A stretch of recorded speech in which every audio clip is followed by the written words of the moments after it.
आपको मैं जो लिखा है उसको समझा देता हूं।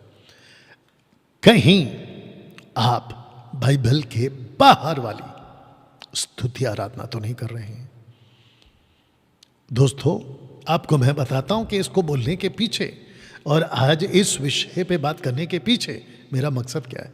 मेरा मकसद है, जैसे मसीह की देह में आप जब जुड़ जाते हैं तो ऐसा बहुत कुछ आप कर जाते हो यीशु के नाम पे, बाइबल के नाम पे, प्रार्थना के नाम पे, चर्च के नाम पे, जिसको आपका लोकल पास्टर आपसे करवा देता है और आपको लगता है कि सब कुछ सही तो है। उस चक्कर में आप ऐसा बहुत कुछ कर जाते हैं जो परमेश्वर को पसंद या उसकी दृष्टि में सही नहीं है। बहुत कुछ आज आप सीखेंगे, समझेंगे, जिसके लिए मैं रिक्वेस्ट करता हूं आप लोग जिसको है आखिर तक जरूर देखिएगा ना। दोस्तों, मैं चाहता हूं कि सबसे पहले आपको बताता चलूं, यीशु को हमें समझना होगा। आपके स्क्रीन के ऊपर इस वक्त में मैंने एक पोस्टर रखा है अभी, प्रकाशित वाक्य वाला यीशु, प्रकाशित वाक्य वाला यीशु और मत्ती, मरकुस, लूका, यूहन्ना वाला यीशु, ये दोनों के दोनों अलग हैं। तो सुसमाचार आप जब कहते हो 4 किताबें मत्ती, मरकुस, लूका, यूहन्ना में, तो इस सुसमाचार का जो यीशु है और प्रकाशित वाक्य वाला जो यीशु है, ये दोनों के दोनों अलग हैं। अब आप बोलोगे कि डैनियल भाई व्यक्तित्व की बात कर रहे हैं, तो नहीं, मैं व्यक्तित्व की बात नहीं कर रहा हूं, मैं यीशु की होने की बात नहीं कर रहा हूं। मैं बात कर रहा हूं, एक ही यीशु है 4 किताबों का, वही यीशु है प्रकाशित वाक्य की किताब का। मैं बात कर रहा हूं यीशु का अपने आप को इन 4 किताबों में पेश करने का तरीका, बात करने का तरीका, और यीशु का खुद लोगों के बीच में जब वो थे पृथ्वी पे, तो उन लोगों का बात करने का तरीका बहुत अलग था। प्रकाशित वाक्य की पुस्तक में अगर आप देखोगे तो बहुत अलग है, जिसका एक झलक, नथानियल आर यू रेडी, जिसका एक झलक आपको मैं यहाँ पे पढ़वा रहा हूँ। तो नथानियल हमारे लिए पढ़ेंगे। यस बेटा। जब मैंने उसे देखा तो उसके पैरों पर मुर्दा सा गिर पड़ा। हाँ, इसको वापस पढ़िए विद कॉन्फिडेंस। जब मैंने उसे देखा तो उसके पैरों पर मुर्दा सा गिर पड़ा। बस जैसे ही यूहन्ना ने यीशु को, प्रभु यीशु को देखा, देखते ही उसकी सिट्टी बिट्टी गुल, दूसरे शब्दों में उसके तोते उड़ गए। दूसरे शब्दों में जिस यीशु को वो मत्ती, मरकुस, लूका, यूहन्ना वाला समझ रहा था, उसने जब यीशु को देखा प्रकाशित वाक्य में, तो उसकी सिट्टी बिट्टी गुल हो गई। दोस्तों, मैं बोलना क्या चाहता हूं, 90% प्रचारक, 90% प्रचारक आपको इस यीशु से नहीं मिलाते जिसको देखते ही यूहन्ना मुर्दा सा गिर पड़ा। इसकी आंखें अग्नि से भरी, इसके पांव, यीशु की बात कर रहा हूं, प्रभु यीशु की, पीतल के समान, उसके आसपास 7 दीपक जल रहे हैं, उसका ऊपर से लेके नीचे तक वस्त्र श्वेत और मुंह से तलवार, और ऐसा भययोग्य दृश्य देखकर लिखा है कि वो मुर्दा सा गिर पड़ा। तो जिसके चलते 4 सुसमाचार में आप यीशु को देखोगे यहूदियों का यीशु, लेकिन आप प्रकाशित वाक्य में देखोगे तो लिखा है कलीसियाओं का यीशु, कलीसियाओं का यीशु। इफिसुस की कलीसिया को लिख और उसको इस लेटर को लिखकर, प्रकाशित वाक्य की पुस्तक को लिखकर, कलीसियाओं को लिखकर भेज दे, ऐसा बोलने वाला यीशु ये वाला नहीं है जिसको कहते हैं यहूदियों का यीशु, ये नहीं है। बहुत सारे लोग, 90% कलीसिया उस यीशु को प्रीच करती है अपने हर संडे चर्च में, कल करेगी। यीशु कौन है? प्यार करता है, कोई शक नहीं है, बिल्कुल करता है। यीशु आशीष देता है, कोई शक नहीं है, बिल्कुल देता है। यीशु चंगाई देता है, कोई शक नहीं है, बिल्कुल देता है। लेकिन ये क्यों नहीं बताते कि अब वो यीशु प्रकाशित वाक्य वाला भी है जिसको देखते ही मुर्दा सा गिर पड़ा। दोस्तों, आज आपके बीच मैं इस यीशु को आपके बीच में रखने जा रहा हूं। तो यहां पे दो तरीके से आप यीशु को यानी प्रभु यीशु को आप समझेंगे। तो जितने भी पास्टर्स हैं और ख़ास करके जितने भी वर्शिपर्स हैं और ये जो मेगा चर्च वाले लोग हैं, पंजाब का हो, दिल्ली का हो, कर्नाटका का हो, महाराष्ट्र का हो, कहीं का भी हो, इन सब को कहना चाहता हूं, इस यीशु को समझे जो आज कलीसिया का है। यहूदियों का यीशु 34 में कॉन्सेप्ट खत्म हो गया। 34 में क्या हुआ डैनियल भाई? 34 में स्टीफन की मौत हो गई। 34 में स्टीफन की जैसे मौत होती है, एक्ट चैप्टर 8 वर्स 1 में लिखा है कि कलीसिया तितर बितर हो गई।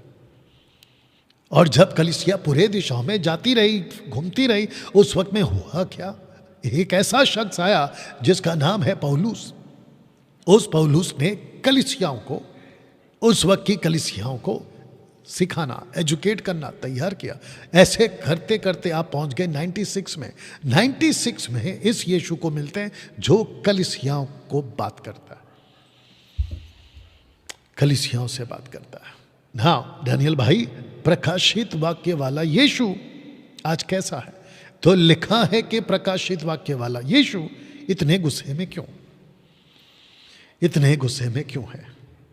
तो आपके बीच में पहले बता देता हूं कि सातों कलीसियाओं को जब यीशु बात कर रहे थे, आइए देखते हैं कि क्या क्या उन्होंने कहा। जी, सबसे पहला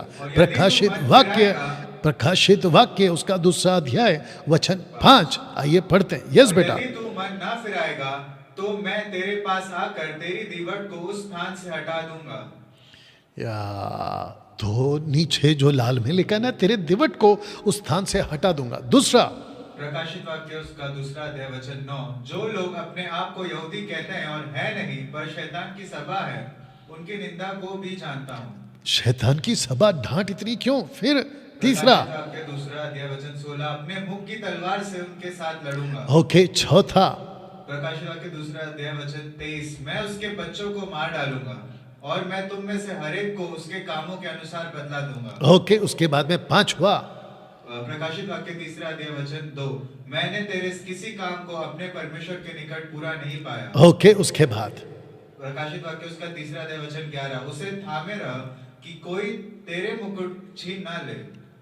ओके। उसका 3 का 16, मैं तुझे अपने मुंह में से उगलने पर हूँ। बाप रे। प्रकाशित वाक्य 3 अध्याय वचन 17, कि तू अभागा और तुच्छ और कंगाल और अंधा और नंगा है। ओके। अब मेरा प्रश्न ये उठता है, थैंक यू बेटा, मेरा प्रश्न ये उठता है कि यीशु प्रकाशित वाक्य वाला इतने गुस्से में क्यों है? मत्ती, मरकुस, लूका, यूहन्ना वाला यीशु की मैं बात नहीं कर रहा हूँ, मैं बात कर रहा हूँ प्रकाशित वाक्य वाला यीशु इतने में गुस्से में क्यों है कि तेरे दिवट को स्थान से हटा दूंगा। पर शैतान की सभा कहता है, फिर कहता है अपने मुख की तलवार से उनके साथ में लड़ूंगा, फिर कहता है मैं उन्हें मार डालूंगा, कहता है मैं बदला लूंगा, फिर कहता है पूरा नहीं पाया किसी भी काम को मैंने पूरा नहीं किया, फिर कहता है मैं तेरे मुकुट को छीन लूंगा, फिर कहता है उगलने पर हूँ थूक दूंगा, और फिर कहता है कि तू अभागा है, फिर कहता है तू तुच्छ है, फिर कहता है तू कंगाल है, फिर कहता है तू अंधा है, और फिर कहता है कि तू नंगा है। अब मेरा प्रश्न है दोस्तों, ये सारी की सारी बातें किसको कह रहा है? तो ये सारी की सारी बातें यीशु कलीसियाओं को कह रहा है। वाह! प्रकाशित वाक्य वाला यीशु मुझे, डैनियल राज को और मुझ जैसे 10% प्रचारकों को एक बात और सिखा गया। प्रकाशित वाक्य वाला यीशु ने कहा कि बुरे लोगों को देख नहीं सकता डैनियल। क्या हो गया? नहीं, कोई जरूरत नहीं, कट करो, उसको अक्ल होना चाहिए ना इतना। आपको एक चीज और समझा देता हूं। प्रकाशित वाक्य वाला यीशु, प्रकाशित वाक्य वाला यीशु मुझे कहता है कि डैनियल तू बुरे लोगों को देख नहीं सकता। तो दोस्तों आइए उसको पहले पढ़ते हैं। यस बेटा। कि तू बुरे लोगों को तो देख नहीं सकता और जो अपने आप को प्रेरित कहते हैं और है नहीं, उन्हें तूने परख कर कर झूठा पाया। मैंने यहाँ पे आंखें बनाई हैं आपकी, और अगर मैं ये कहूं कि ये मेरी आंखें, तो कोई दिक्कत नहीं होनी चाहिए। लिखा है, यीशु कहता है कि डैनियल, तू बुरे लोगों को देख नहीं सकता, नहीं देख सकता। और दूसरा कहता है कि जो खुद को प्रेरित कहते हैं उन्हें तूने परखा है और तूने खुद उसको झूठा पाया। मेरी बात कर रहा है, आपकी और मेरी बात कर रहा है। अब बताइए कैसे संभव है कि बुरे लोग और झूठे प्रेरित आज मसीह की देह में पाए जाते हैं? मैं जब महाराष्ट्र में देखता हूं ऐसी कुछ आराधना को, तो मैं परखता हूं और मैं उनको झूठा पाता हूं। तो झूठे आराधकों को परखो, प्रकाशित वाक्य वाला यीशु बोल रहा है। तो जिसके चलते दोस्तों आज मैंने ये तय किया कि आपके बीच में मैं आराधकों की बात करूंगा। दोस्तों आपको मैं समझाता हूं कि वर्ल्ड और चर्च में धोखा तो है, बाहर भी धोखा है, अंदर भी धोखा है। डैनियल भाई, अंदर कैसे धोखा है मैं बताता हूं। धोखा का नुकसान ज्यादा किससे है आपको? संसार के धोखे से या कलीसियाओं के धोखे से? मैं आपको बताऊं, कलीसियाओं के धोखे से आपको बहुत ज्यादा धोखा नुकसान होगा। कलीसियाओं में धोखा बहुत है। आपको पता है दारू पी के नरक जाओगे तो ये बात समझ में आती है, नशा करके नरक जाओगे ना, ये बात समझ में आती है, कत्ल करके, लकड़ी पत्थर की आराधना करके नरक जाओगे, समझ में आता है, कत्लबाजी करके नरक जाओगे, व्यभिचार करके कत्ल करके नरक जाओगे तो समझ में आता है। लेकिन कैसे कोई चर्च जाके नरक जा रहा है? कैसे आप कलीसिया में बाइबल पकड़ के और यीशु की बातें करके भी आप नरक जाएंगे ना? ये सबसे बड़ा नुकसान है। अब मैं आपको समझाता हूं कि धोखा बहुत है। हम किस किस से लड़ रहे? आज तो आपने मैंने आपका आज फोटो भी रखा है। ऐसे बहुत सारी बातें, जिब्रिश वालों से लड़ रहे हैं, वन गॉड वालों से लड़ रहे हैं, माता यरूशलेम वालों से लड़ रहे हैं, जवा विटनेस वालों से लड़ रहे हैं। ऐसे बहुत लोग हैं जिनसे हम लड़ रहे हैं आज। तो जिसके चलते झूठे आराधक आज मसीह की देह में, खास करके जहां पे अभी मैं बैठा हूं, मुंबई, महाराष्ट्र, बाप रे बाप रे, इतना ज्यादा गंदा कर दिया है मसीह की देह को इन लोगों ने कि आपको क्या बताएं। बीच में मुझे किसी ने पूछा था कि डैनियल भाई, आप प्रचारकों को हैशटैग लगा रहे हैं, आज कल आराधकों को भी हैशटैग लगा के आप वीडियो डाल रहे हैं, उसके पीछे की वजह क्या? तो मैंने उनको बोला कि इन तक भी सच्चाई पहुंचनी चाहिए, इन तक भी सच्चाई पहुंचनी चाहिए। सबसे पहले आज कुछ चीजों को समझेंगे, ठीक है ना? और मैं रिक्वेस्ट करता हूं कि जितने वर्शिपर्स अभी मुझे देख रहे हैं, प्लीज, एक वक्त था कि हम 20 साल आप लोगों के साथ में गाना गाते हुए और बहुत सारा टाइम पास करते हुए, धूम धड़ाका करते हुए और खूब पैसे कमाते हुए, मनोरंजन करते हुए, पेंटिकॉस्टल ग्रुप आप लोगों को पता होगा, आपके बीच में डैनियल राज आता था, ठीक है ना? रिक्वेस्ट है कि आज आप लोग उस वसीले से कम आज बात को सुन लीजिएगा, ठीक है ना? मैं चाहता हूं कि आपको पहले समझाऊं कि मैं बोलना क्या चाह रहा हूं। स्तुति आराधना के नाम पर लाखों जवान उद्धार के सही मकसद से भटक रहे हैं। स्तुति आराधना के नाम पे वर्शिप वर्शिप वर्शिप, लाखों लोग सही मकसद, उद्धार का सही मकसद से भटक रहे हैं। आपको और एक चीज समझाता हूं, 2000 साल के मसीह इतिहास में सबसे खतरनाक युग 21वीं सदी का है। आज का सबसे खतरनाक युग अभी चल रहा है।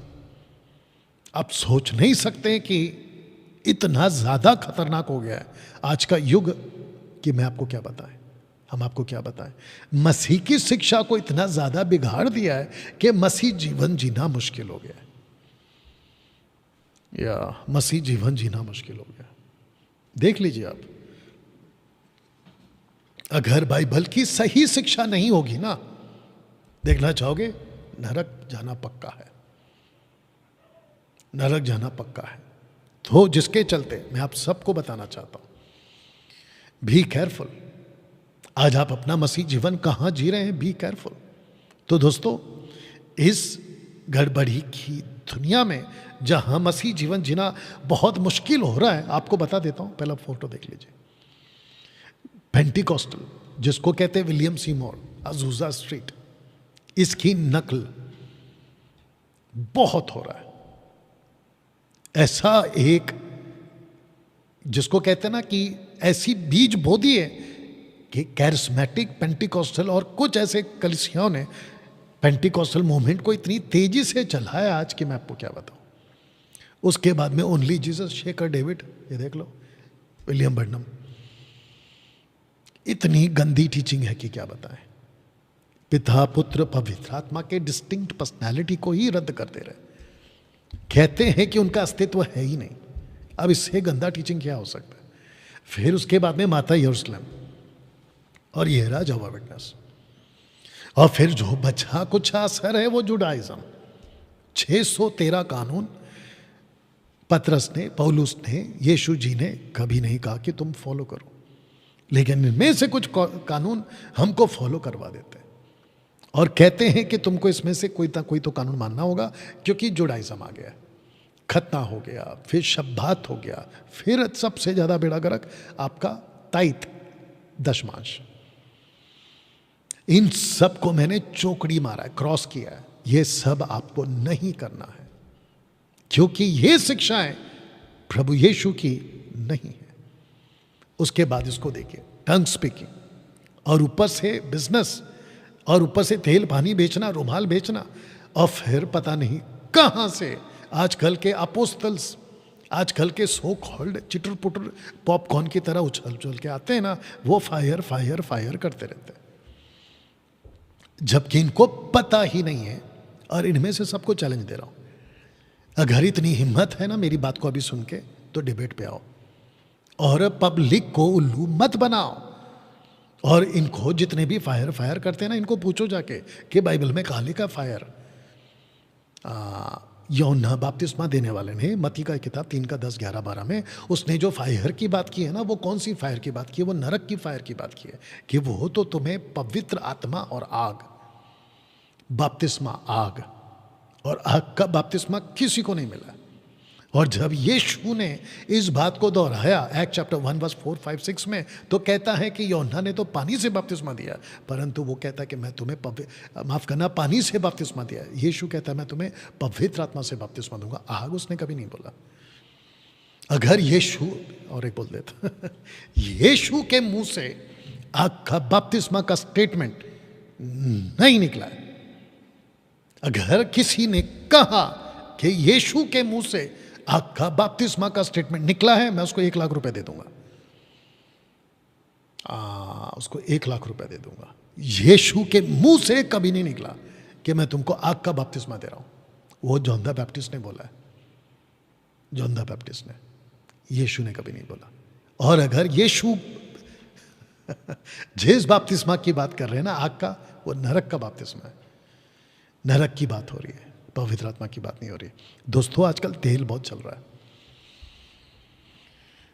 बताइए, आजकल तेल भी खूब चल रहा है। प्रभु यीशु के नाम पे पैसे कमाने का कॉन्सेप्ट भी खूब चल रहा है, प्रार्थना के नाम पे पैसे। अभी मैं आपको बताता हूं, मैं जो पोस्टर रखने जा रहा हूं, आपको याद होगा कि यीशु ने ऐसा कुछ कोड बनाकर, हैंटर बनाकर, चाबुक बनाकर, उस वक्त के जितने भी शास्त्री फरीसी जो मंदिर के अंदर लेन देन कर रहे थे ना, उन सबको मार मार के भगाया। तो आज church has become, today the church has become commercial. Commercial हो गया आज कलीसिया, जिसको कहते हैं बिजनेस करना।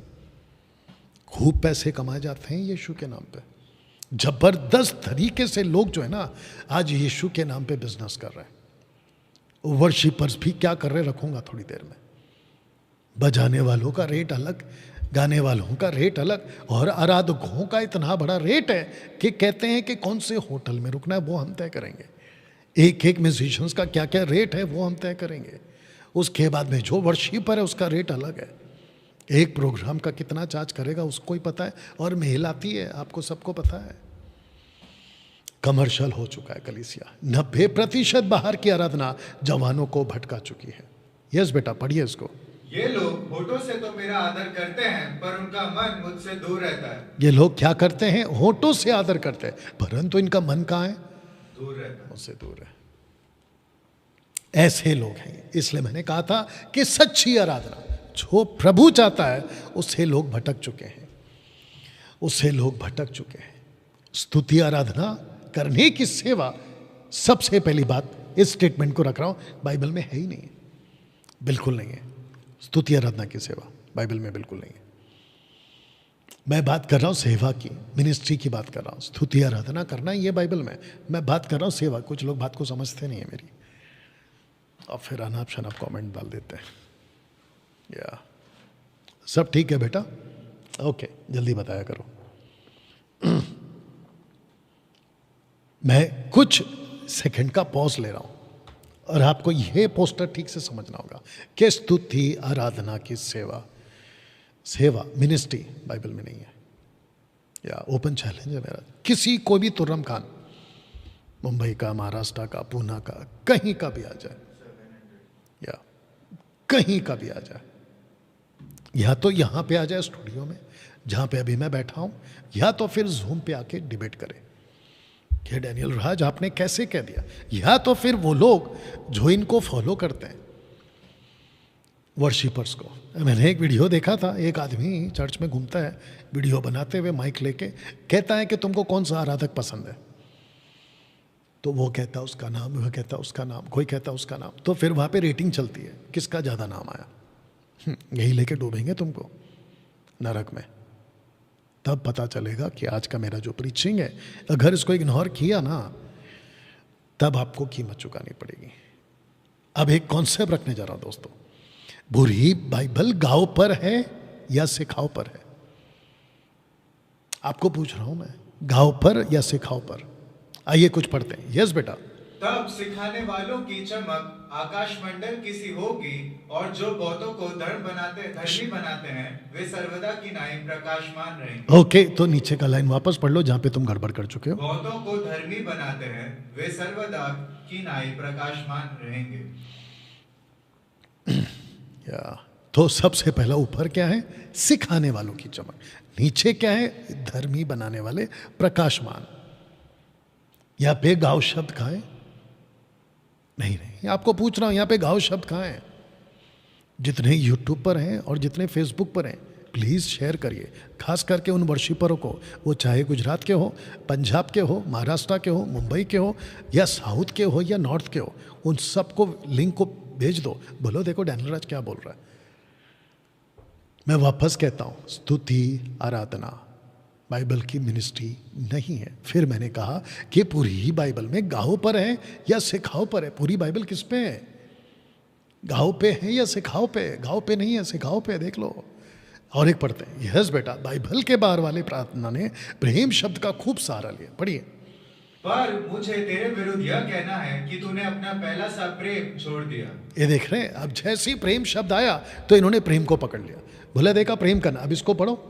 सो चेत कर कि तू कहां से गिरा है, और मन फिरा और पहले के समान काम कर। हाँ, तो यहाँ पे काम है या प्रेम है बेटा?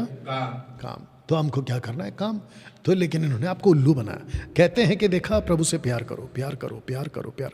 प्रभु ने कभी नहीं कहा प्यार करो, प्रभु ने कहा काम करो। और एक पढ़िए। यीशु ने उनको उत्तर दिया कि यदि कोई मुझसे प्रेम रखे तो वह मेरे वचन को मानेगा, और मेरा पिता उससे प्रेम रखेगा, और हम उसके पास आएंगे और उसके साथ वास करेंगे। ओके, तो इसका मतलब जो कोई परमेश्वर से प्रेम रखता है उसका प्रूफ क्या है? कि वो वचन को मानेगा। और वचन को मानने का मतलब क्या है? आज्ञाओं को मानना। अब इसको पढ़िए। क्योंकि हम परमेश्वर के सहकर्मी हैं, तुम परमेश्वर की खेती और परमेश्वर की रचना हो। इंग्लिश में सहकर्मी का जो ट्रांसलेशन आया ना, वो कोवर्कर्स है। कोवर्कर्स, कोवर्कर समझते हैं? साथ में काम करने वाला। किसके? परमेश्वर के। अब मैं वापस पूछ रहा हूं इस स्लाइड को रखकर कि पूरी बाइबल किसके ऊपर है? गांव पर या सिखाओ पर? आपको कैसे उल्लू बनाया देख लीजिए आराधकों ने। और ये कौन से आराधक हैं? ये बाइबल वाले आराधक नहीं है। मैं बिल्कुल साफ कह रहा हूं, बाइबल के अंदर की आराधना अलग है, आजकल जो चल रही है वो आराधना अलग है। मैं उसके खिलाफ हूं और इसके खिलाफ मैं आगे तक रहूंगा। और ऐसा भी हो सकता है कि इस मुहिम को मैं थोड़ा सा और आगे लेके जाऊंगा कि आज कौन से आराधक के पीछे आप अपना अनंत काल का जीवन खो रहे हैं। या तो सारा का सारा फोकस सिखाओ पे है, गाँव पे नहीं है मेरे दोस्त, गाँव पे नहीं है, सिखाओ पे। अब देखते हैं कि जिसकी ये लोग वर्शिप की बात करते हैं, जिसको ये क्या कहते हैं, प्यार की बात करते हैं, वो खुद प्रभु यीशु और खुद पिता परमेश्वर दोनों क्या कर रहे हैं, आइए पढ़िए। इस पर यीशु ने उनसे कहा कि मेरे पिता अब तक काम करता है और मैं भी काम करता हूँ। वापस पढ़िए। इस पर यीशु ने उनसे कहा कि मेरा पिता अब तक काम करता है और मैं भी काम करता हूँ। ओके, तो पिता भी काम कर रहा है और यीशु भी काम कर रहा है। मुझे नहीं पता कि जिसके लिए तुम गीत गा रहे हो वो जब खुद काम कर रहा है तो तुम लोग काम क्यों नहीं कर रहे हो, ये टाइम पास क्यों कर रहे हो। घंटों म्यूजिक बजाते रहना, घंटों गीत गाते रहना और घंटों नाचते रहना, ये कॉन्सेप्ट कहां से लाया, बकवास। बाइबल में नहीं है, बाइबल में नहीं है। इसको पढ़िए। अनंत जीवन यह है कि वे तुझ अद्वैत सच्चे परमेश्वर को और यीशु मसीह को जिसे तूने भेजा है जाने। देखिए लास्ट का जो लाइन है ना, ये वाला सारा फोकस इस पे होना चाहिए कि आपका जो जीवन है ना, आपका जो वक्त है ना, वो जानने में बीतना चाहिए। अगर इनको पूछा जाए कि बाइबल का नॉलेज कितना है तो इनकी सिट्टी बिट्टी गुल हो जाएगी। इनको अगर ये पूछे कि कौन से वर्शिपर ने कौन सा गाना गाया तो इनको बराबर याद रहता है, जबकि आपका अनंत काल का जीवन है कि प्रभु को जाना। इसको पढ़िए बेटा। सब पवित्र लोगों के साथ भली भांति समझने की शक्ति पाओ, वो लाइट आ रहा है पाओ कि उसकी चौड़ाई और लंबाई और ऊंचाई और गहराई कितनी है। ओके, तो सबसे इंपॉर्टेंट पार्ट ये है आपका जो वक्त बीतना है समझने में।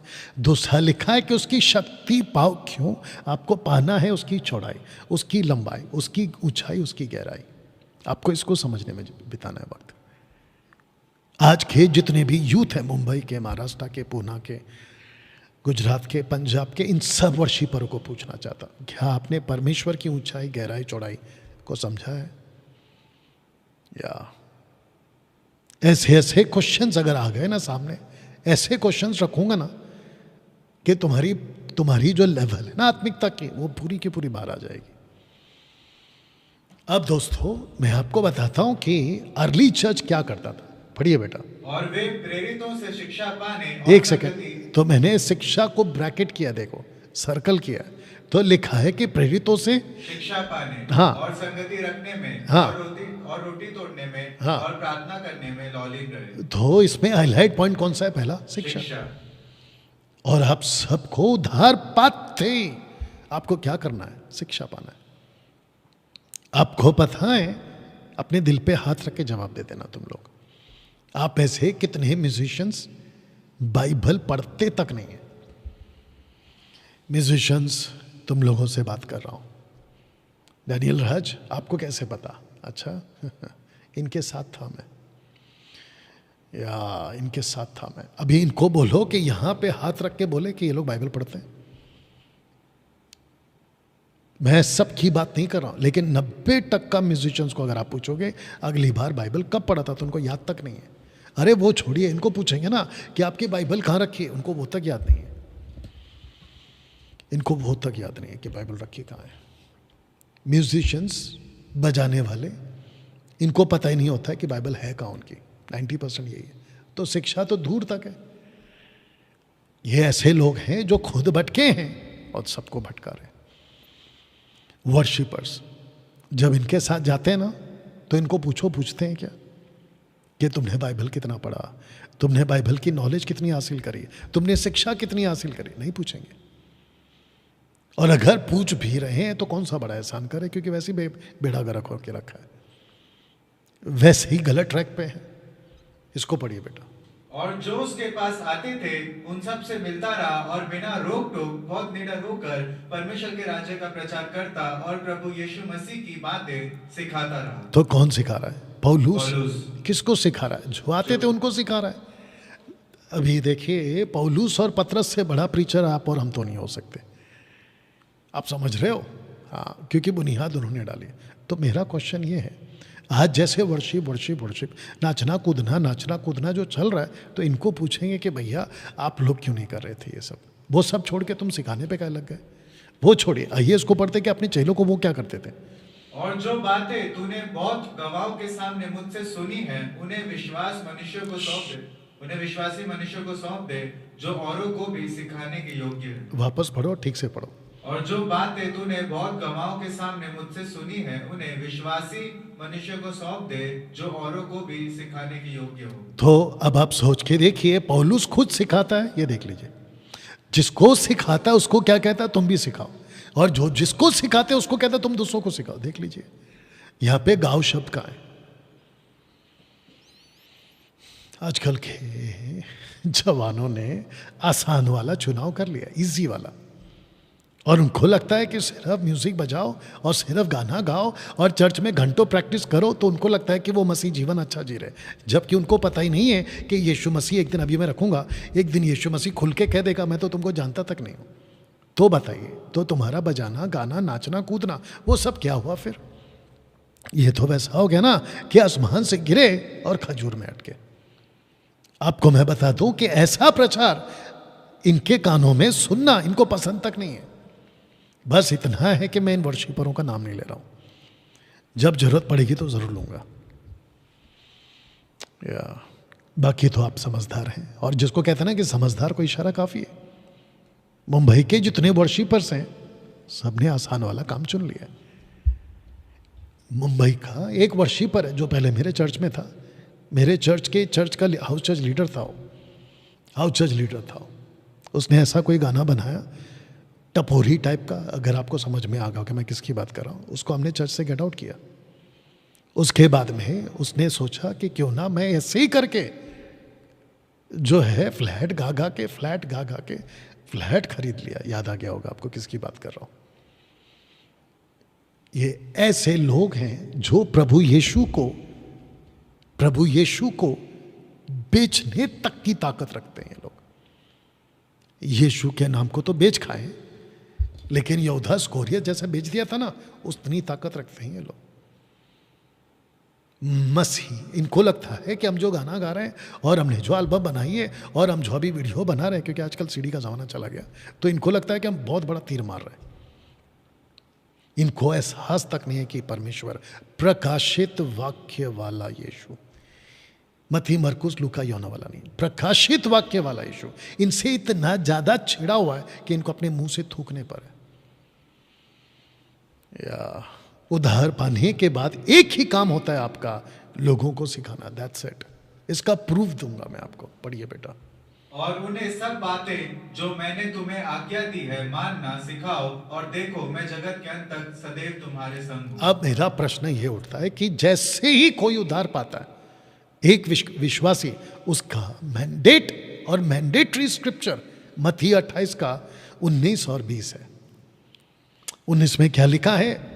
जाओ सब जाति के लोगों को चेला बनाओ। फिर कहता है पिता पुत्र पवित्र आत्मा के नाम से बपतिस्मा दो। फिर क्या कहता है? उन्हें सब बातें जो मैंने तुम्हें आज्ञा दी है मानना सिखाओ। और तुम क्या कर रहे हो? उनको गाना सिखा रहे हो, क्या हो गया? यहाँ पे लाइट है, आगे। उनको आप लोगों ने वचन सिखाना चाहिए। आप सिखा क्या रहे हैं? गाना सिखा रहे हैं। बताइए, जितने फेसबुक और यूट्यूब पर हैं, मेरा क्वेश्चन आप लोगों से, कहीं आप ऐसी गतिविधियों में तो नहीं लिप्त? जितने यूथ्स, लड़का लड़की पुरुष स्त्री जितने भी हैं, बाहरी आराधना से बचिए। बाइबल की आराधना की बात नहीं कर रहा हूं मैं, बाइबल की आराधना को मैं सही कहूंगा, लेकिन बाहरी आराधना, उससे बचिएगा। बाइबल में से आप बहुत सी सेवा चुन सकते थे या चुन सकते हैं, लेकिन प्रभु यीशु का आदेश का क्या? तो प्रभु यीशु का आदेश है आपको सिखाना है। सेवा करने का आपको एक ही मौका मिलता है अपने पूरे जीवन में या जीवन काल में, एक ही मौका मिलता है। आपको शायद एहसास नहीं है इस बात का, आपको शायद इस बात का एहसास नहीं है, आपके पास में सेकंड लाइफ नहीं आएगा कभी भी। जितने वर्शिपर्स हैं तुम भी सुनो, आपको लाइफ में नेक्स्ट चांस नहीं मिलेगा यीशु का सेवा करना। आपको पता है जब हम स्वर्ग में जाएंगे ना, हम सभी, मैं अच्छे विश्वासियों की बात कर रहा हूं, तो वहां पे जाकर यही होने वाला है। आपने कितने चेले बनाए, आपने कितने लोगों को सिखाया, आपने कितनी खरी शिक्षा सिखाई, यही चलने वाला है वहां पे। एक नहीं पूछेगा कि तूने गाना कितना बनाया, एक नहीं पूछेगा कि वहां पे तूने गाना कितना बना करना चाहा या फिर वीडियो कितनी बनाई, नेवर, कभी नहीं पूछेगा। क्योंकि गाना गाना, सिखाना, नचाना, नचना, ये आपकी बाइबल वाला कॉन्सेप्ट नहीं है, ये आपको समझना होगा। नए नियम में आराधना का महत्व व्यक्तिगत है, अभी प्रूफ करूंगा, सार्वजनिक नहीं है, पब्लिक वर्शिप कभी भी नहीं है। आइए कुछ चीजों को रखूंगा। बाइबल में आराधना करवाने को कहां लिखा है, क्वेश्चन है, कहां लिखा है कि जाके आराधना कराओ हो, करवाओ, व्यक्तिगत है वो, सार्वजनिक नहीं है। तो जाके करवाने का कॉन्सेप्ट कहां है? जितने वर्शिपर्स हैं इन सबको पूछ रहा हूं, एक वचन निकाल के बता दो कि जहां पे लिखा हो कि आराधना करवाओ। नहीं, माफ करना, न्याय के दिन यीशु ये नहीं पूछेगा कि कितनी आराधना करवाई, बल्कि मेरे पिता की इच्छा पर कितना चले, यीशु ये पूछेगा। आराधना कितनी कराई ये नहीं पूछेगा, मेरे पिता की इच्छा पे कितने चले। वर्शिप लीड करने की बुलाहट है ही नहीं बाइबल में, क्रॉस किया है मैंने, नेवर। वर्शिप लीड कराने की सेवा काई प्रभु ने आपको दी नहीं है, पहली बात।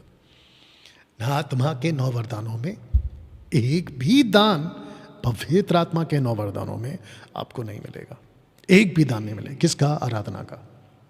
5 फुल मिनिस्ट्री में भी नहीं मिलेगा। ना यीशु ने कभी कहा, ना पतरस ने कभी कहा, ना पौलुस ने कभी कहा, किसी ने नहीं कहा कि जाके वर्शिप करवाओ, जाके वर्शिप सिखाओ, कभी नहीं बोला। ये व्यक्तिगत समस्या है, ये देख लीजिए, ये व्यक्तिगत है, सार्वजनिक नहीं है। अब आप लोग सोच रहे होंगे ना कि बाहरी आराधना का साबित कैसे होगा? ये देखो, सार्वजनिक, बाहरी आराधना, बाइबल की आराधना व्यक्तिगत है। अभी कुछ वचन रखूंगा, चिंता मत करिए। तो वर्शिप लीड कराने की, करवाने की बुलाहट है ही नहीं है, कभी किसी ने नहीं कहा। आई बात समझ में? कुछ लोग कहते हैं ना कि मेरे को प्रभु ने आराधना करवाने की मिनिस्ट्री दी। बकवास। ओपन चैलेंज है, 1 लाख रुपए का इनाम, अगर कोई निकाल के बता दे इन कॉन्टेक्स्ट कि मुझे लिखित में बता दे, मुझे प्रभु ने आराधना की सेवा दी है, लिखित में ऐसा होना चाहिए बाइबल में। 1 लाख का इनाम। और जितने वर्शिपर्स को, जिसको पसंद करते ना, जाके पूछो उनको कि डैनियल राज ऐसा बोल रहा है अपनी वीडियो में, आप उनको जवाब दो कि आपकी मिनिस्ट्री बिब्लिकल, ऐसा पूछो जाके उनको। बात करते हैं दाऊद की। दाऊद नाचा, दाऊद नाचा। तो मैं आपको बताता हूं, टोटल 2 लोग नाचे, एक है दाऊद नाचा और एक है मरियम नाची, इस वचन के हिसाब से। और दोनों का नाचने का मकसद और नाचने की वजह, आजकल के नाचने की वजह से रद्दी भी मैच नहीं है, छोटा भी मैच नहीं होता। Not a single percent match होता। बताइए। अब बात करते हैं कि दाऊद की तरह नाचूंगा। दाऊद नाचा आर्क के सामने, आर्क ऑफ कवनेंट जो मूसा ने बनाया था टैबरनेकल में। आप कहते हो ना कि मैं दाऊद की तरह नाचूंगा, तो आर्क ऑफ कवनेंट कहाँ है फिर? जाके उसके सामने नाचो, वो तो नहीं है आज। दूसरा, दाऊद नाचा अकेला, कभी ग्रुप में नहीं नाचा, या कभी ग्रुप में नहीं नाचा, अकेला नाचा। तीसरा, दाऊद नाचा मात्र एक बार, वापस कभी नहीं नाचा। उसकी नाचने की वजह थी आर्क ऑफ कवनेंट, और वो जब ला रहा था ना तब नाच रहा था, और जब वो स्टैब्लिश हो गया, रख दिया गया, उसके बाद में दाऊद कभी नहीं नाचा। दूसरा, पूरे बाइबल में कहीं नहीं लिखा है कि दाऊद की तरह नाचो, नेवर, कभी नहीं लिखा है, कभी नहीं लिखा है। अब मैं आपको बताता हूं, इसको पढ़ो बेटा पहले। यहोवा की यह वाणी है, देखो जो भविष्यवक्ता मेरे वचन औरों से चुरा चुरा कर बोलते हैं, मैं उनके विरुद्ध हूं। अब बताओ कि वर्शिपर्स किसका वचन चुरा के बोलते हैं? दाऊद का। तो जो ऐसे कोई स्टेटमेंट जो किसी और का है उसको चुरा चुरा कर बोलते हैं, परमेश्वर खुद कहता है मैं उसके विरोध में हूं। या मैं आपको एक लाइन बता दूं, ये वर्शिपर्स है ना, आपको ले डूबेंगे एक दिन। या बी केयरफुल। आप दाऊद नहीं है, आप कलीसिया हैं। आपको ये एक बात क्यों नहीं समझ में आती? दूसरा, आप राजदूत हैं, और तीसरा, आप एक मकसद है। किसके? प्रभु यीशु के। आप इन सबको क्यों भूल गए? आप इन सबको क्यों भूल गए? अब आपको एक पोस्टर दिखाता हूं कि वर्शिप कॉन्सर्ट से किसी का भला नहीं हुआ है, किसी का भला नहीं हुआ है। कलीसिया की उन्नति रद्दी भर भी नहीं हुई है। 20 साल से वर्शिप करने वाला ये आदमी बोल रहा है। दूसरा, जो गाते बजाते हैं ना उनका भला जरूर हो गया, और जो ऑर्गेनाइज करते हैं ना उनका भी हो गया। अब मैं आपको बताता हूं कैसे। ऑर्गेनाइजर्स जब कोई वर्शिप कॉन्सर्ट रखते हैं ना तो टिकट खूब बिकती है। टिकट बिकती है अलग, ऑफरिंग लेते हैं अलग, और फिर ऊपर से आप समझ गए, हाँ, अगर स्पेशल दान आता है वो अलग। तो जो ऑर्गेनाइजर्स है उनका खूब भला होता है, और जो गाने बजाने वाले हैं ना उनका भी खूब भला होता है। लेकिन कलीसिया का कोई भला नहीं हुआ है। जिसको कहते हैं कि नाचने गाने कूदने से कलीसिया तरक्की में आ गई, बकवास। 20 साल से ये तमाशा देख रहा हूं, आज भी देख रहा हूं। 20 साल तब के, 5 साल आपके, 25 साल से किसी का भला नहीं हुआ है। इस बात को समझिएगा, ठीक है ना? अब प्रश्न उठता है क्या है सही आराधना बाइबल अनुसार? आइए पढ़ते हैं। यस बेटा। परंतु मैं उसी की ओर दृष्टि करूंगा जो दीन और खेदित मन का हो और मेरा वचन सुनकर थरथराता हो। वापस पढ़िए। परंतु मैं उसी की ओर दृष्टि करूंगा जो दीन और खेदित मन का हो और मेरा वचन सुनकर थरथराता हो। अब आप बताइए कि जो नीचे का लाइन है, वचन को सुन के थरथराता हो, और मैं उसी की ओर दृष्टि करूंगा जिसका जीवन भक्ति वाला है।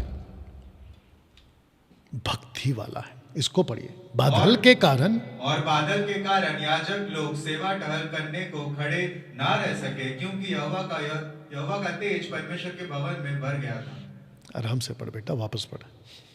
और बादल के कारण याजक लोग सेवा टहल करने को खड़े ना रह सके, क्योंकि यहोवा का तेज परमेश्वर के भवन में भर गया था। अब मैं आपको बताता हूं कि खड़े ना रह सके, ये पेंटिकोस्टल वाले बोलेंगे कि वो नीचे गिर गए। गलत बात। नीचे नहीं गिरे, वो वहां से भाग गए। जो प्रेजेंस था ना परमेश्वर का, वो इतना ज्यादा था कि वो लोग खड़े नहीं रह सके, मतलब बाहर चले गए। वो लोग ले नहीं पाए। जानते हो मूसा क्या कहता है इब्रानियों 12 अध्याय में वचन 28 में, अगर मैं गलत नहीं हूं, कहता मैं कांपता था जब प्रभु आते थे। मैं कांपता था बोलता है।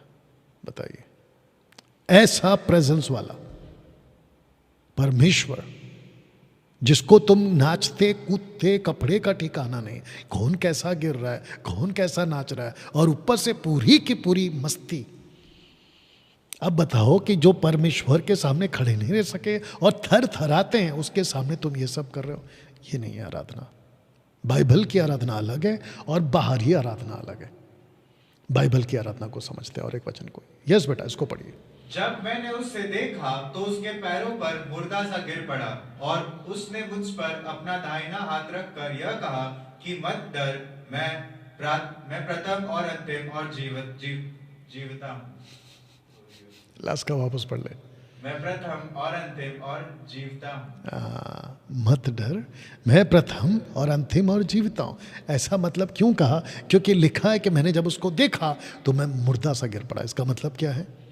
परमेश्वर को देखकर आज जो नाचना कूदना चल रहा है, यूहन्ना कहता है मेरी तो ताकत नहीं थी उसको देखने के बाद में। यह है सच्ची आराधना। अभी इसको पढ़िए। डरते हुए यहोवा की उपासना करो और कांपते हुए मगन हो। वापस पढ़िए। डरते हुए यहोवा की उपासना करो और कांपते हुए मगन हो। तो डरते और कांपते वाला कॉन्सेप्ट आज कहाँ है? ये बाइबल वाली आराधना है। मैं इसके पक्ष में हूं, मैं इसकी ही बात कर रहा हूं। और एक पढ़वाते हैं, मसीह के वचन को अपने हृदय में अधिकाई से बसने दो और सिद्ध ज्ञान सहित एक दूसरे को सिखाओ और चिताओ। अब जरा आराम से जाओ, नीचे वाला लाइन। और अपने अपने मन में, और अपने अपने मन में अनुग्रह के साथ परमेश्वर के लिए भजन और स्तुति गान और आत्मिक गीत गाओ। ओके, तो लिखा है कि अपने अपने मन में। इसको कहते हैं बाइबल की आराधना, इसको कहते हैं सच्ची आराधना, इसको कहते हैं कि आप इंडिविजुअल वर्शिपर हैं। आपको यह समझना होगा, इंडिविजुअल वर्शिप कॉन्सेप्ट, पब्लिक नहीं, सार्वजनिक नहीं। ये जो आजकल चल रहा है ना, मैं उसके खिलाफ हूं और रहूंगा आगे भी। यही वजह है कि मैंने वर्शिप कॉन्सेप्ट बंद कर दिया 2014 में। या अपने अपने मन में, कितना साफ सर्कल किया देखो। और एक पढ़ते हैं, यस बेटा, और आपस इफिसियों 5:19 में लिखा है कि आपस में, और स्तुति गान और आपस में भजन और ठीक से स्तुति पढ़ो, गान ठीक से पढ़ो, और आपस में भजन और स्तुति गान और आत्मिक गीत। कौन सा गीत? आत्मिक गीत। आजकल क्या चल रहा है मैं आपको बताता हूँ। कुछ ऐसे गाने, आगे जाके शायद मैं उसको रख भी दूँ वीडियो क्लिप। कुछ गाने आजकल ऐसे बनते हैं जिसकी म्यूजिक बॉलीवुड से मैच होती है। फिल्मी धुन, लीला शीला मुन्नी बदनाम टाइप के म्यूजिक से। अब बताइए आत्मिक गीत कहाँ है आज? आत्मिक गीत का मतलब आप समझते हैं, वचन से मैच करने वाला गीत, बिब्लिकल स्क्रिप्चर्स। लेकिन आजकल के गीत देखो, ऐसा लगता है कि पिक्चर के वर्ड्स को उठाकर, मैं प्यासा हूं, मैं तड़प रहा हूं, मैं ढूंढ रहा हूं। ए पागलों, मैं प्यासा हूं, आपकी प्यास तृप्त हो गई क्योंकि पवित्र आत्मा दे दिया गया है। मैं ढूंढ रहा हूं, किसको ढूंढ रहे? प्रभु अंदर है। ऐसे बहुत सारे शब्द हो सकते हैं आने वाले दिनों में, ऐसे शब्द। और जितने एमएमबी के लोग हैं, मेरी रिक्वेस्ट है, आप लोग मुझे कुछ ऐसा गाने का शब्द निकाल के देना। प्यासा हूं, तड़प रहा हूं, ढूंढ रहा हूं, और क्या क्या है, कुछ तुमने भी सुना है क्या? ऐसे कुछ कुछ शब्द हैं जो वचन से बिल्कुल मैच नहीं करते। मेरी आत्मा तड़प रही है, मैं ढूंढ रहा हूं, मैं चल रहा हूं। टोटल बकवास। नीले आसमां के पार जाएंगे और देखेगा सारा जहां। जब तुम खुद जा रहे हो तो देखोगे सारा जहां, तो फिर उनको कब बचाओगे? तुम अकेले जाओगे, ऐसा है। गजब गाना गाते, गिन गिन के स्तुति करो। क्यों भाई गिन गिन के? ये शब्द कहां से आया गिन गिन के? बहुत सारा बकवास का गाना है आजकल। आत्मिक गीत है ही नहीं। लिखा है कि आत्मिक गीत गाया करो और अपने अपने मन में। देखो मन आ गया वापस। मैं इस आराधना के पक्ष में हूं, इंडिविजुअल, मैं इसके पक्ष में, मैं इसकी बात कर रहा हूं। आजकल जो चल रहा है ना, पूरा ढोखलेबाजी, उसके खिलाफ हूं। वर्शिप के गीत, आत्मिक गीत की बात कर रहा हूं। वर्शिप के गीत वचन आधारित होने चाहिए, वचन आधारित, वचन आधारित होने चाहिए। जितने फेसबुक और यूट्यूब पर हैं, मैं चाहता हूं खूब शेयर करें, लोगों तक पहुंचाएं। या आपके जितने भी गीत हैं, वर्शिप के गीत होने चाहिए, आत्मिक गीत होने चाहिए, माफ करना, आत्मिक गीत होने चाहिए। इसको पढ़ते हैं, ये परखो कि प्रभु को क्या भाता है। क्या भाता है? आपको परखना है पहले। आप अगर म्यूजिक बजा रहे हैं, आपको परखना है कि प्रभु मेरा ये म्यूजिक बजाना बिब्लिकल है क्या, आपको पसंद है क्या, वचन में कुछ लिखा है क्या? आप जो गीत बनाते हैं, गाते हैं, आप क्या करते हैं मैं आपको बताता हूं, क्योंकि मैं भी पहले वही करता था 2014 तक। जब हम कोई गीत बनाते थे ना, तो सबको सुनाते थे। अगर सबने कहा कि बहुत अच्छा है तो उसको रिलीज कर देते थे लेकिन प्रभु को कभी नहीं पूछते थे कि आपको कैसा लग रहा है, बताओ या इसको पढ़िए। छावनी के पास आते ही मूसा को वह बछड़ा और नाचना देख पड़ा। तब मूसा का कोप भड़क उठा। वापस पढ़ो। जब जब तुम गलती करोगे, पनिशमेंट है कि वापस पढ़ोगे। छावनी के पास आते ही मूसा को वह बछड़ा और नाचना देख पड़ा। तब मूसा का कोप भड़क उठा। अब मेरा क्वेश्चन ये है कि मूसा को गुस्सा क्यों आ रहा है? क्योंकि गलत तरीके से नाच रहे हैं, गलत तरीके से नाच रहे हैं, गलत तरीके से गा रहे हैं, और कॉन्सेप्ट भी पूरा गलत है। और आपको पता है ये इनका जो नाचना है ना, और इनका जो गाना है, तुम बता दो अगर पता है तो, ये किसके लिए कर रहे हैं? बछड़े के लिए नहीं ये यहोवा के लिए कर रहा है। लेकिन इनको किसने कहा कि यहोवा है बछड़ा? हारून ने, खुद का बड़ा भाई मूसा का बड़ा भाई ने कहा कि ये जो बछड़ा है ये यहोवा है। बताओ, तो यहोवा के नाम पे उल्लू बना है कि नहीं बनाया? आजकल बहुत सारे लोग दिखाते बछड़ा है लेकिन बोलते यहोवा है। वो होता बछड़ा है लेकिन यहोवा नहीं है उसमें। ऐसे वाला कॉन्सेप्ट वाला वर्शिप, नाचना कूदना आज का चल रहा है। इसको पढ़िए। मसीह के वचन को अपने हृदय में अधिकाई से बसने दो और सिद्ध ज्ञान सहित एक दूसरे को सिखाओ और चिताओ और अपने अपने मन में। ओके, ये पढ़ चुके थे, इसको पढ़िए। इसलिए हे भाइयों, क्या करना चाहिए? ओके, क्या करना चाहिए आगे? जब तुम इकट्ठे होते हो तो हर एक के हृदय में भजन या उपदेश या अन्य भाषा या प्रकाश या अन्य भाषा का अर्थ बताना रहता है। सब कुछ आत्मिक उन्नति के लिए होना चाहिए। ओके, आत्मिक उन्नति का मतलब है कलीसिया की उन्नति। सब कुछ, सब कुछ। ऊपर क्या है? भजन। नीचे क्या है? डिडास का उपदेश। उसके बाद क्या है? अन्य भाषा का दान। कौन सा? ग्लोसा। उसके बाद में प्रकाशन, जो प्रभु उन दिनों में देता था। अन्य भाषा का अर्थ यानी कि इंटरप्रिटेशन, अनुवाद करना। ये सब कुछ होता था। लेकिन आजकल क्या चल रहा है? वर्शिपर सिर्फ गाना गा रहा है। उपदेश कहाँ है? और ये सब कुछ होना चाहिए आत्मिक उन्नति के लिए, जबकि आत्मिक उन्नति कुछ नहीं होती है। कॉन्सर्ट होते हैं, एक कॉन्सर्ट के बाद दूसरा कॉन्सर्ट, और जो कॉन्सर्ट होता है उसी में टिकट बिकती है कि अगला कॉन्सर्ट वो वाला है। बताओ, ये सब कुछ चलता है। दोस्तों, अब आ गए अंत में उस वचन की जहां से आज के आराधकों ने गड़बड़ी की है, और वो वचन है यूहन्ना 4:23। आइए पहला पढ़ते हैं।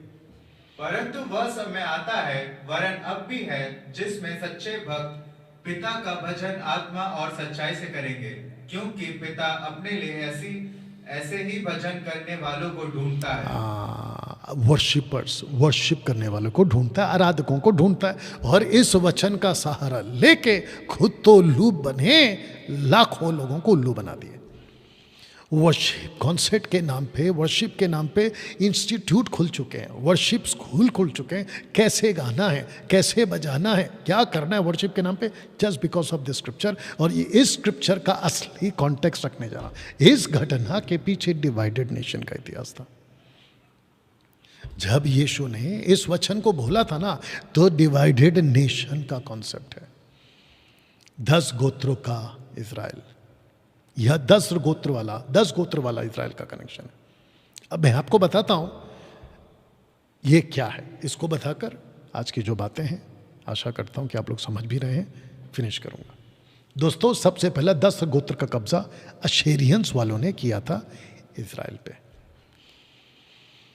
इसको पढ़िए, ये वाला। और अशूर के राजा ने बाबेल, कूता, अबवा, हमात और संपवेम नगरों से लोगों को लाकर इजरायलियों के स्थान पर शमरोन के नगरों में बसाया। सो वे शमरोन के अधिकारी होकर उसके नगरों में रहने। अब प्रश्न उठता है कि ये शमरोन कौन है? शोमरोन, इसको कहते समरिटन्स। ये देखिए, समारिया।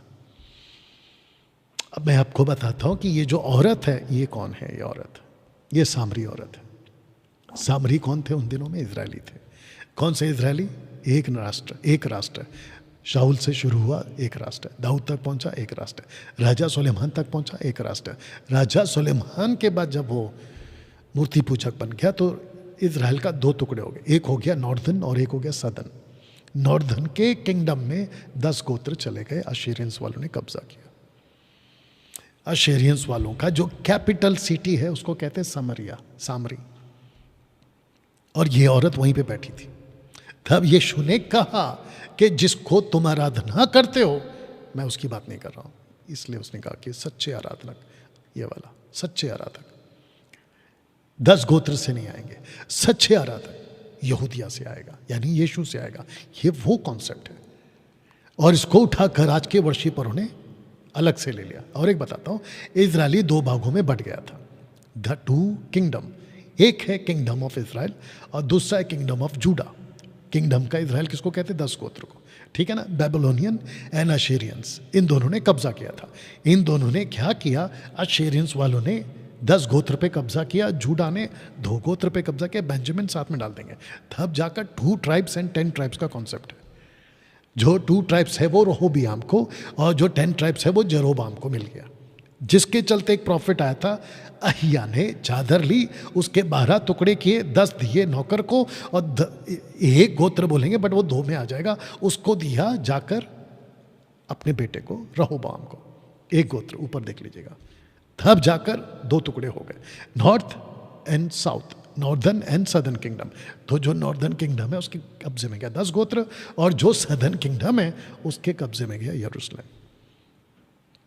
अब मैं आपको बताता हूं कि अशेरियंस एंड नॉर्दर्न किंगडम वालों ने मिलकर एक होकर कहा हम बछड़ा बनाएंगे, तो उन्होंने 2 सोने के बछड़े बनाए।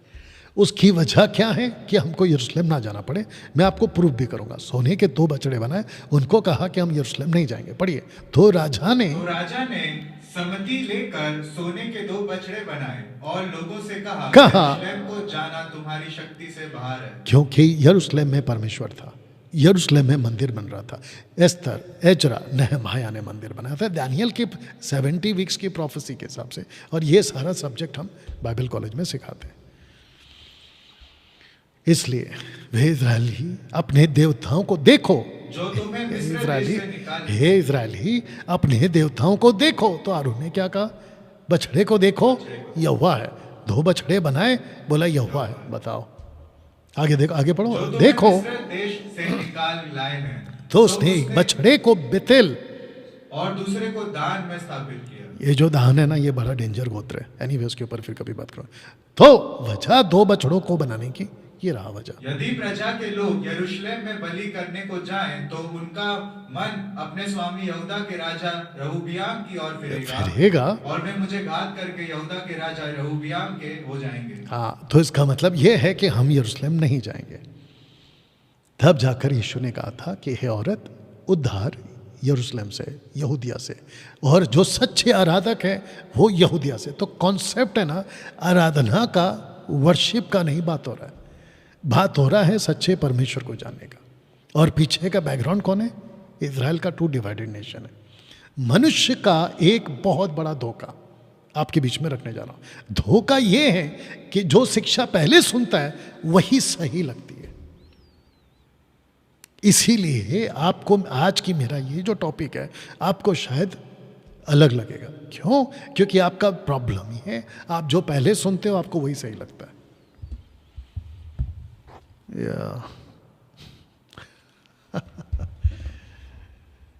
आप समझ रहे हो?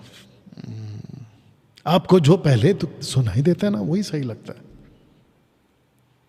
तो जितने वर्शिपर्स हैं, अगर उनमें से किसी को भी डिबेट करना है, ये नंबर पे कॉल करना आज का ये वीडियो देख के कि डैनियल राज, आपने वर्शिप के बारे में इतनी सारी बातें की हैं, हम आपसे डिबेट करना चाहते हैं। तो मैं चाहता हूं कि आइए, मैं तो बैठा हूं। मैं तो कहता हूं कि मुंबई का कोई वर्शिपर यहां पे आए और मेरे से बात करे, मसला ही खत्म हो जाए। डैनियल भाई, आप इतनी सारी बातें कैसे करते? तब जाकर एक पोस्टर बनाया था, दम है इसलिए बात करता हूं, वरना सारे पास्टर्स आज मेरे दोस्त होते। सच्चाई बोलने का दम रखता हूं। या दोस्तों, इस पोस्टर